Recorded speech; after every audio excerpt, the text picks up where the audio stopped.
Buongiorno cari amici, benvenuti anche oggi in una piccola live splash del vostro manetto veneziano. Oggi vorrei parlare delle scie energetiche che noi lasciamo anche quando andiamo da vicini di casa o frequentiamo delle persone, o di scie energetiche che gli altri lasciano a noi e che alcune volte possono creare dei problemi che noi non ci aspettiamo. Ma prima di fare questo, il vostro manetto veneziano vi invita a iscrivervi al canale di Regarda, al canale del vostro manetto veneziano di YouTube, di venirci a trovare nei nostri gruppi social dove stiamo rilanciando un gruppo del nome Radionica, Radiestesia, Tarologia ed Ermetismo, e poi qui sotto il link in descrizione il sito capitano.altervista.org, che ormai è un punto di riferimento per le persone che cercano strumenti per lavorare, studiare in radionica radiestesia. È tutto gratuito, 20 ebook, tutti da scaricare, ne hanno già scaricati più di 150.000 e il vostro Marietto veneziano ha regalato all'umanità più di 2 milioni di circuiti radionici quadranti radiostesici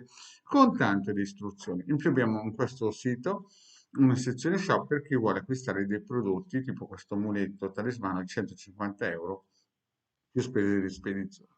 Bene, andiamo avanti. Parliamo un po' di queste situazioni un pochettino che anche il vostro Marietto sente quando ad esempio entra negli androni dei palazzi o fa le scale di alcuni palazzi.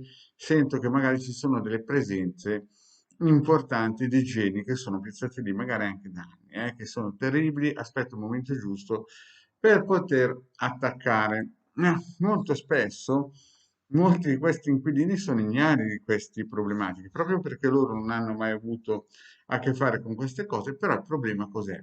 È come quando si entra nei social, quando si entra nei social e si comincia a mettere lì la propria foto, il nome, il cognome o certi dati sensibili, mm, qualcuno si può agganciare alla linea energetica. E questo vale anche nei palazzi. Se ad esempio una persona che abita in un piano sopra di voi, sotto di voi, ma frequentate, cioè nel senso che magari lo invitate a bere il caffè, magari anche simpatico, ma voi non sapete che magari o sua moglie o lui ne ha combinato una bella e magari 15 anni prima è partita qualcosa che non doveva partire. E quindi lui praticamente si trova a traino una situazione pesante. Lui sicuramente l'ha dimenticata, chi l'ha fatta partire magari l'ha fatta partire e si è dimenticato, ma ormai è in marcia. Gli ho spiegato sempre che lavori come minimo ci vuole 9 mesi, però capita che come minimo capita che magari dopo 2 o 3 anni arriva la botta.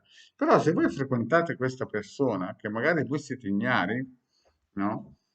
E, ignari perché in quel momento lui è diventato anche un'altra persona, perché sapete, ogni 7 anni le persone a livello cellulare cambiano, e però anche nella vita si cambia, magari prima si è stati, non di mascalzone, ma si sono fatti degli errori di ingenuità, poi l'esperienza, la vita, il karma, quello che voi volete, la persona cambia. Il problema cos'è? Che però l'errore l'ha fatto e quello là magari era già andato all'esoterista ed è partita la suppostina.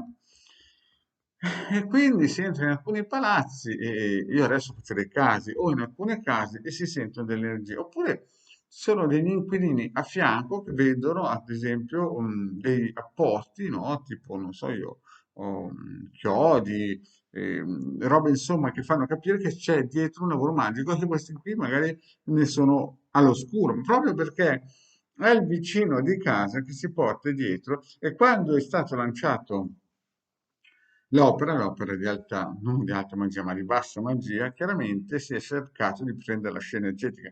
Però se voi siete sempre a contatto con questa persona, chiaramente è come entrare in un mulino, non si esce mai senza un po' di farina addosso, un mulino per chiaramente farina.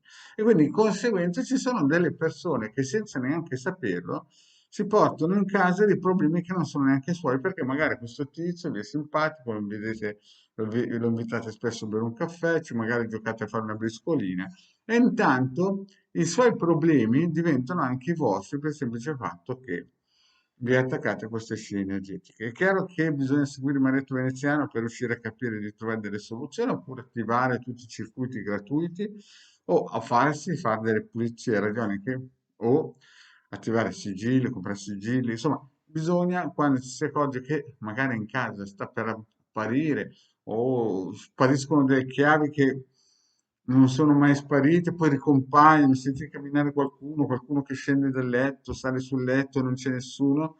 Magari non siete neanche voi, ma perché avete invitato in casa qualcuno a cui magari 15 anni prima lui era sempre la stessa persona fisicamente di nome, ma aveva combinato qualche marachella, è partita la benedizione e si salvi chi può. Questo per dirvi che spesso quando io entro negli androni o nelle case, perché mi chiamano per consulenze, per analizzare certe situazioni di appartamenti a livello vibrazionale, mi accorgo che ci sono dei geni posizionati lì che stanno aspettando. Purtroppo che quando voi vi avvicinate troppo a queste scene energetiche di questo tipo, le scene energetiche lasciano memorie energetiche, può capitare che il colpo dell'esoterista, che magari lui si è anche dimenticato perché capisce, capite, ne fa magari 15, 20 di riti operativi di questo tipo, magari ogni 2 o 3 mesi. Dopo 15 anni lui si è dimenticato, ma il genio non si è dimenticato. L'operazione magica è partita e finché non finirà di andare a colpo. Però ci sono persone che di conseguenza pagano per i problemi che hanno fatto altre persone. Bene, cari amici, vi ricordo, al mercoledì 21 esibiti interattivi con il Degare Maria Treviziano, canale Marietto. E se non ti sei ancora iscritto a questo canale, fatti un regalo, iscriviti. Grazie e alla prossima, ciao.